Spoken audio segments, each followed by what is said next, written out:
순종할 이유, 요한복음 13장 13절. 너희가 나를 선생이라 또는 주라 하니 너희 말이 옳도다. 내가 그러하다. 주인을 모시는 것과 지배를 받으며 사는 것은 같은 것이 아닙니다. 주인을 모시는 것은 내가 나 자신을 아는 것보다 더 나를 아시는 분이 있다는 뜻입니다. 그분은 어떤 친구보다도 가깝고 내 마음의 가장 깊은 곳을 아시며 내 영혼을 만족시키는 분이십니다. 그분은 나의 마음속 모든 근심과 문제들을 알고 해결해 주심으로써 나를 안심시키는 분이십니다. 주인을 모신다는 것은 바로 오직 한 분, 우리 주인 그리스도를 주로 모시는 것입니다. 주님은 절대로 순종을 강요하지 않으십니다. 주께서 원하시는 것을 내가 하도록 하기 위해 어떤 수단도 취하지 않으십니다. 때로는 우리는 하나님께서 친히 나를 다스리셔서 나로 하여금 어떤 일을 하게 하셨으면 하고 바랍니다. 그러나 그분은 그렇게 하지 않으십니다. 어떤 때는 그분이 나를 홀로 내버려 두셨으면 하고 바라는 때도 있지만 그때도 주님은 그렇게 하지 않으십니다. 너희가 나를 선생이라 또는 주라 하니 정말로 예수님께서 당신의 선생이요 주이십니까? 선생과 주는 우리가 자주 쓰는 용어가 아닙니다. 우리는 구세주, 거룩하게 하시는 분, 치유자라는 용어를 선호합니다. 우리의 경험으로 볼 때 주님의 다스리심을 서술할 수 있는 유일한 단어는 사랑입니다. 그러나 아쉽게도 우리는 하나님께서 계시하시는 사랑에 대해 거의 아는 바가 없습니다. 이는 우리가 순종이라는 단어를 어떻게 사용하는 것을 보면 알 수 있습니다. 성경에서 순종이란 아버지와 아들의 관계처럼 동등한 관계에 근거를 두고 있습니다. 주님은 하나님의 종이 아니라 하나님의 아들이셨습니다. 그가 아들이시면서도 받으신 고난으로 순종함을 배워서 히브리서 5장 8절. 만일 우리가 지배받고 있다고 생각한다면 우리는 선생이 없는 것입니다. 또한 지배받는 것처럼 예수님을 대한다면 우리는 주님이 원하시는 관계와 거리가 먼 것입니다. 주님께서는 우리가 지배받고 있다는 의식이 없이 우리의 주인이 되시는 관계를 원하십니다. 우리가 아는 모든 것은 우리는 주님의 소유이기에 마땅히 주님께 순종해야 한다는 것입니다.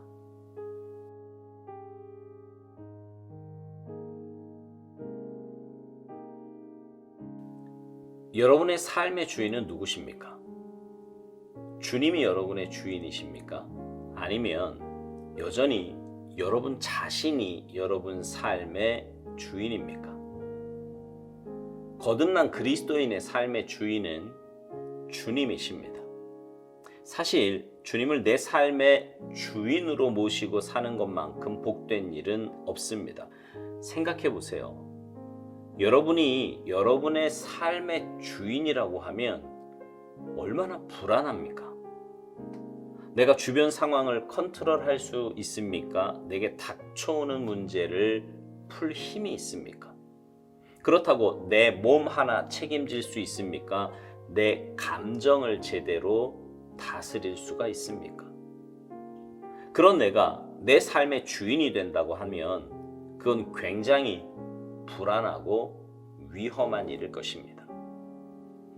그런데 나보다 나를 더 사랑하시는 주님이, 나의 머리털까지도 세심바된 주님이 나의 주인이 되신다고 하면 그것보다 더 안전하고 든든하고 감사한 일이 어디 있겠습니까?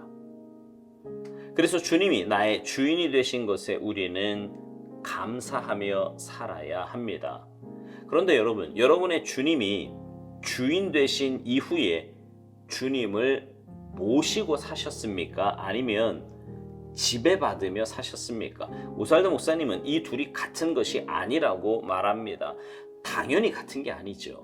모시고 사는 것은 내 의지를 주님께 내어드리고 인격적인 관계를 맺고 살아가는 것입니다. 그러나 지배를 받으며 산다는 것은 내 의지보다는 억지로 아니면 타의에 의해서 끌려가는 것을 말합니다. 그건 주님이 원하시는 관계가 아니지요. 만약 그런 관계를 원하셨다면 주님은 우리에게 자유의지를 주시지도 않았을 거고요. 에덴 동산에서부터 그런 선택권을 주시지도 않았을 것입니다. 오스왈드 목사님은 주인을 모시는 것에 대해 내가 나 자신을 아는 것보다 더 나를 아시는 분이 있다는 뜻이라고 말합니다. 그분은 어떤 친구보다도 가깝고 내 마음의 가장 깊은 곳을 아시며 내 영혼을 만족시키시는 분이라고요. 그분은 나의 마음속 모든 근심과 문제들을 알고 해결해 주심으로써 나를 안심시키시는 분이라고 말합니다. 맞습니다. 주님은 그런 분이십니다. 그래서 주님 앞에 서면 그렇게 마음이 편안해지고 감사의 눈물이 나오며 완전한 평안함을 맛보게 되는 것입니다.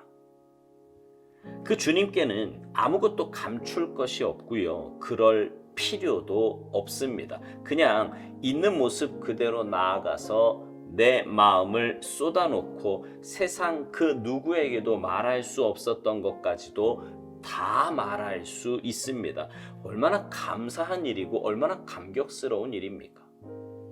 이 세상에는 엉뚱한 것을 주인으로 모시고 사는 사람들이 참 많습니다. 어떤 사람은 재물이 주인입니다. 어떤 사람은 건강이 주인이고요. 어떤 사람은 자녀가, 또 어떤 사람은 인간 관계가 주인입니다. 그런 것을 주인 삼고 사니 삶이 늘 불안해요. 평안도 안식도 없습니다. 뭔가 쫓기듯 그렇게 살아갑니다. 여러분, 여러분의 삶의 주인은 그런 것이 되어서는 안 됩니다. 우리의 삶의 주인은 오직 주님 한 분뿐이어야 합니다. 오스왈드 목사님은요, 주인을 모신다는 것은 바로 오직 한 분, 우리의 주인 그리스도를 주로 모시는 것이라고 말합니다. 그렇습니다. 그리스도만이 주인이 되십니다. 이 관계는 우리의 자유의지에 의한 선택입니다. 에덴 동산 때부터 그랬듯이 하나님은 기다려 주십니다. 우리가 올바른 선택하기를 원하시면서 말이죠. 오스왈드 목사님은 이것에 대해 주님은 절대로 순종을 강요하지 않으신다고 말합니다. 주께서 원하시는 것을 내가 하도록 하기 위해 어떤 수단도 취하지 않으신다고요. 그렇습니다. 인격적인 주님은 우리의 주인이심에도 불구하고 우리를 여전히 인격적으로 대하십니다. 우리에게 선택권을 주시고 주인 되신 주님의 뜻에 온전히 순종하기를 바라며 기다리십니다.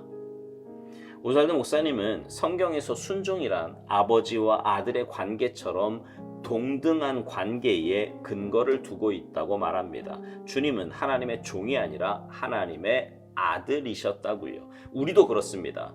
우리도 하나님의 자녀이고 또 주님의 제자입니다. 지배와 피지배의 관계가 아니라 인격적인 관계다 이 말이에요. 오스왈드 목사님은 만일 우리가 지배받고 있다고 생각한다면 우리는 선생이 없는 것이라고 말합니다. 또한 지배받는 것처럼 예수님을 대한다면 우리는 주님이 원하시는 관계와 거리가 먼 것이라고요. 그러면서 주님께서는 우리가 지배받고 있다는 의식이 없이 우리의 주인이 되시는 관계를 원하신다고 말합니다. 지배받는 사람은 자유함이 없고 눌림이 있습니다. 자발적인 순종이 아니라 억지로 하는 복종이에요. 주님은 우리와 그런 관계를 원하시는 것이 아닙니다. 생명을 주시고 참된 안식과 평안함을 주시기 위해 이 땅에 오신 분이 왜 우리에게 그런 관계를 원하시겠습니까? 주님은 그럴 이유도 그럴 필요도 없습니다. 그러니 여러분, 우리가 주님께 순종하는 것은 주님의 주인 되심을 고백하는 것일 뿐만 아니라 그것이 가장 복된 길임을 알기 때문입니다. 사랑하는 성도 여러분, 다시 한번 말씀드리지만 주님이 주인 되실 때 가장 잘 살 수 있습니다. 그것이 가장 복된 삶입니다. 날마다 주님 앞에 나아가 주님의 주인 되심을 고백하고 주님 뜻에 온전히 순종하는 여러분 모두가 되시기를 주님의 이름으로 축복합니다. 아멘.